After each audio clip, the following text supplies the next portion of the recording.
So I recently watched The Possessed, a 2016 Chinese indie found footage horror film about two college students tailing along with a self-professed psychic as she attempts to exorcise a supposedly possessed young woman at an isolated rural house. It was solid, I wasn't blown away or anything, but it's pretty suspenseful, well acted, and well paced. The slow burn builds up to a thrilling climax. It has its drawbacks, it's not very visually interesting, nor is it especially thematically stimulating, but sporadic hitches can easily be forgiven in light of the shoestring budget. It achieves everything it's aiming for. But there was something a bit off about it, specifically about the medium through which I channeled it. It was on YouTube with English subs. The subtitles seem like they might have been auto-translated because they're a little iffy. That theory is strained by the appearance of a single footnote, but regardless, the subtitles aren't the end of the world. Don't get me wrong, a good translation is an art form unto itself, conveying tone, register, idioms, and so on. None of that is easy, but if there's a single thing you can't dispense with, it's baseline comprehensibility, and I will take unpolished subs over no subs. To explain the really odd thing, I need to spoil basically the entire movie up to and including its final reveal. It's an absolute must for illustrating what I want to illustrate. If that's something you really care about, well, go watch it for yourself. I'm not in a rush. I'll summarize the movie as briefly as I can. It depicts two characters, film students Ding Xin and Lu Meng, who are making a documentary about psychics. So they join one named Aunt Wang and her husband/agent Uncle Wang on a mission to exorcise a young woman at the behest of her brother. Naturally, during their stay, strange things start happening, and the Wangs, meanwhile, are rapidly revealed to be dysfunctional, disrespectful, and entitled. Through eavesdropping, the two protagonists realize three things about the Wangs. One, they're con artists. Two, they're growing progressively more stressed over what appears to be a real haunting, something that they're totally unequipped to deal with. And three, they've been responsible for at least one death in the past by poisoning someone to imitate symptoms of possession. At the film's climax, the possessed woman seemingly kills herself, then returns as a ghost and kills her brother, who also returns as a ghost, and the two of them pursue and murder the Wangs. The heroes try to flee, but Lu Meng gets caught in a steel trap, and Ding Xin tries to free her until he sees the ghosts approaching and abandons her.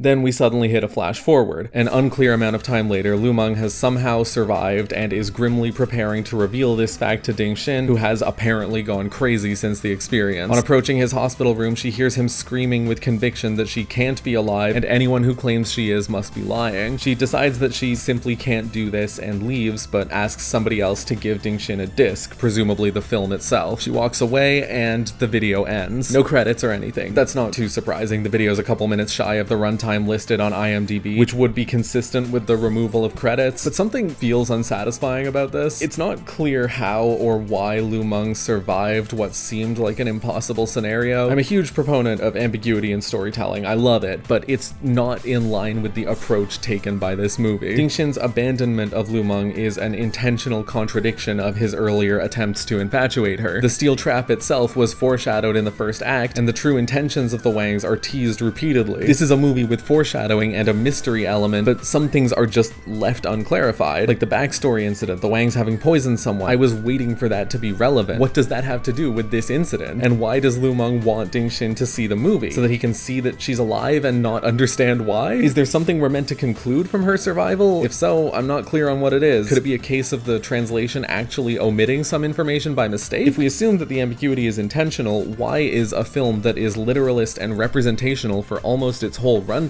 taking a hard swerve into narrative postmodernism in its literal final minutes? And on the day I watched it, I was about ready to conclude that there was simply something I wasn't getting, either some information I missed or some deliberate artistic flourish that wasn't clicking for me. But then, suddenly, I was finally able to find another upload of it by searching the Chinese title rather than the English one. And the other upload actually was the purported length of the film. And sure enough, at the end of this version of the movie, we get that same scene where Lu Meng resolves not to visit Ding Xin, and then we jump to a new scene. The two supposedly possessed siblings seemingly in prison confessing that they faked the whole haunting to get revenge on the Wangs because their mother was the victim of the Wangs' manslaughter poisoning. And I'll be honest, it's a little bit Scooby-Doo, but it's also a much more coherent version of the plot. In hindsight, several moments in the film have been foreshadowing this. The ending pays off all the threads that the movie spends almost 2 hours weaving, and I'll repeat myself for the sake sake of clarity. I don't think that the conventional resolution of plot threads is a virtue in itself, and I don't think that conventional narrative satisfaction is the only worthwhile aspiration in storytelling. I think that plot threads can be deliberately left unaddressed, and this can work to a movie's benefit. It's just that A, I don't feel that it does anything to this movie's benefit, and B, my erstwhile suspicion that it wasn't even this movie's intent has evidently been proven. This version of the video also includes the credits, by the way. They're very brief. But none of that is in itself the thing that makes me feel like I'm going insane. The thing that makes me feel like I'm going insane is that my initial assumption was that the shorter version just lopped off the final 3 minutes of the movie for one reason or another. Maybe it was accidental, maybe it was to skirt some upload limitation, I don't know. But on inspection, the closing shots seen in the short version also appear in the long version, but they play after the confession sequence and before the credits. So the ending of the short version goes hospital scene, then final shots, and the long version goes hospital scene, then confession scene, then final shots, then credits. In other words, the short version doesn't omit the ending, it omits the middle portion of the ending. So this wasn't a haphazard truncation of the runtime. The uploader of the shorter version must have deliberately excised a chunk of the movie's ending. It cannot be unintentional. And now I have to ask, why? Was it an attempt to conceal something? To remove the mundane finale and make the film seem more supernatural at the cost of being slightly worse? And for the record, we don't and can't know the actual reason, so if you're expecting closure, don't. But let's look at the information we have and see if it can give us any clarity, or at least something interesting. The short version was uploaded by a channel called Marathify, the bulk of whose uploads are clips from Baki the Grappler, and there's also like 3 hours of quotes from a popular teacher. The full versions, which have substantially fewer views, probably due to some SEO shit, are on channels that seem to have uploaded a few other Chinese movies as well. There's nothing else to really say about them. I hope you'll forgive me for thinking that those channels are less interesting than the one that took a bite out of the movie. So back to Marathify, the uploader of the short version. The channel doesn't seem to have anything to do with the Marathi language. There's an Indian ad agency called Marathify, which once again has no relation to the channel, nor does any of the business's iconography appear there. You can probably have guessed that. I mean, why would an ad agency be uploading anime fight scenes? In the comments, Marathify responds to praise for the movie with a thank you, as if to take credit. It should go without saying that it's vanishingly unlikely for this to be an official upload for about a million reasons. So someone in the comments asked how Lumeng survived, and Marathify replied with a little diatribe about how the siblings freed her from the trap off screen because of so on and so forth. And you know, this comment does not contradict anything that's in the full ending. Like, the implication in the full ending is clearly that the siblings freed Lumeng because they didn't have any quarrel with her. The details are definitely pulled out of a hat, but I suppose it's a reasonable reading and one that's not actively contradicted by the text. They present it so authoritatively, like, who are you? But more importantly, this comment doesn't say anything that would require having seen the full ending. Marathify alleges that the siblings recall their humanity when they hear Lumeng screaming for her mother, which is in line with their motive in the full ending being revenge for their mother's death, but this comment doesn't mention that motive. Nothing here contradicts the idea that the haunting was real. This comment completely elides taking a stance on the matter of whether the siblings are alive or dead, which, as we all know, is the most pressing political issue of our time. What I really don't understand is why cut the reveal scene only while retaining the scene of Lumeng surviving and trying to meet Ding Xin? Like, that only adds more questions. If you were to just terminate the video when the quote-unquote ghosts are approaching her, you would achieve the same ambiguity, but better. So that's all the surrounding information on these two cuts I could scrounge up. And once again, I have to ask, why? And I think that there's a decently serious risk of some people jumping to some pretty nasty conclusions, because for some people, China is one of like 3 countries in the world that transforms them into Jim Carrey and the number 23. I would like to preempt these conclusions through the power of Schrodinger's cat. Everyone watching this video, close your eyes. I'll do it too. Imagine you're looking at the comment section for this video. Now, picture a comment with the most bald-faced xenophobic drivel someone could spew about China. Apply whichever flavors you like. maybe the word authoritarian is in there somewhere, maybe some prescriptive ontology about cultural values. Okay, open your eyes. If you were planning to type xenophobic drivel in the comments, well, there's now a decent likelihood that someone watching this has already envisioned what you were about to say, and maybe they've even thought up an eloquent retort already. So just spare us all the trouble. Jokes aside, I think there's a non-zero chance that someone watching this will reflexively assume that the versional bifurcation is a product of state censorship. On that note, Marathify even says in an offhand comment, because of the need to be shown in theaters, this film has an open ending. Once again,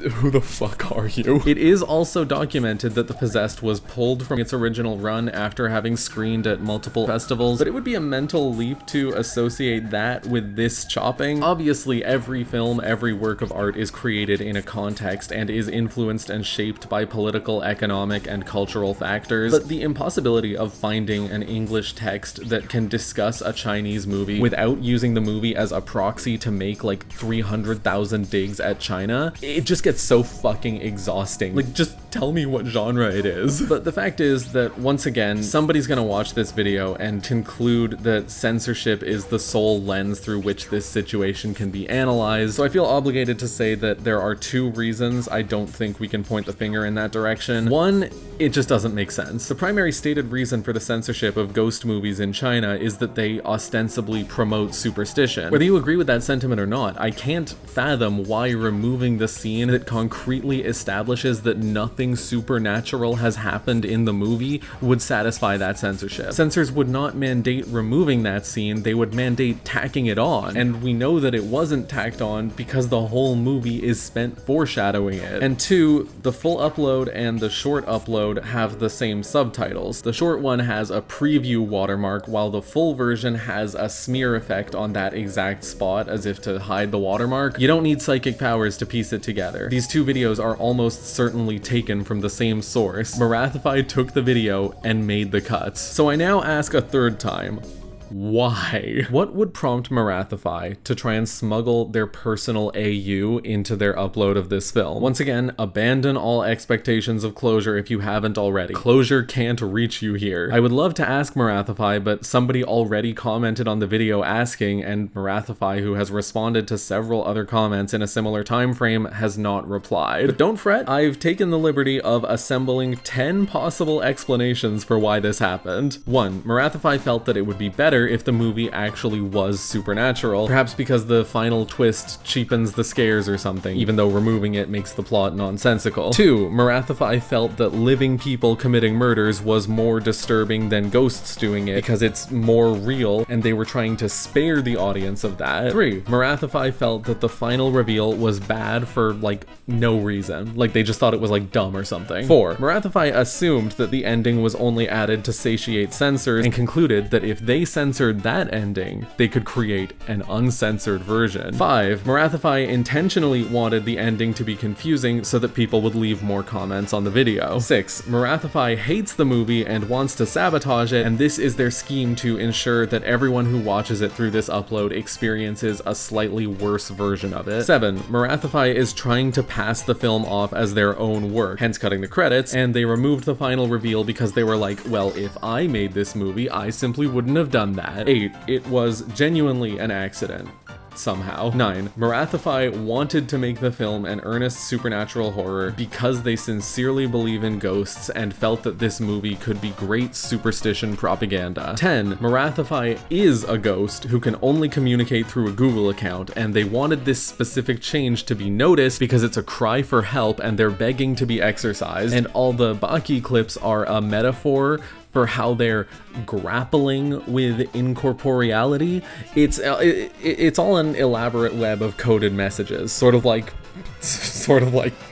So these are your 10 options. Is the truth one of them? None of them? Even all of them? Choose for yourself, it's an ambiguous ending. There's no thesis here, no real conclusion, and the irony of that is not lost on me, I promise. This was just a bizarre and funny encounter that I wanted to share. I don't have much particular insight to draw out of the experience other than this. I can't find a single official channel through which one can watch this movie with or without English subs. When you search the English title of the movie, this is the only watch link you get. Chopping off the ending is in itself a transformation. Maybe it's not what you think of when you think transformative art, but I feel pretty strongly that it is, for better or worse. It's yet another reminder that art is reliant on and shaped by the means through which it's conveyed, and it's, as always, infinitely interesting how that conveyance can sculpt each person's experience of it. The medium is the message, who knew? Thank you for watching, I hope you liked the video. If you want, you can check out my Tumblr at Indigo's Findings. I hope it's obvious why I'm not directly linking any of the 3 video uploads of The Possessed. If you want to see the full film for yourself, find the short version and copy-paste the Chinese title into Google. You'll find it pretty quickly. This is the first video I'm uploading under my revised handle, Indigo F. I felt that the findings thing was getting a bit rote, and I wanted something more concise. My Tumblr URL will remain the same for now. I might change it eventually, I don't know. I may be uploading similar rambly videos like this in the future, just kind of play it by ear. Thanks again for watching,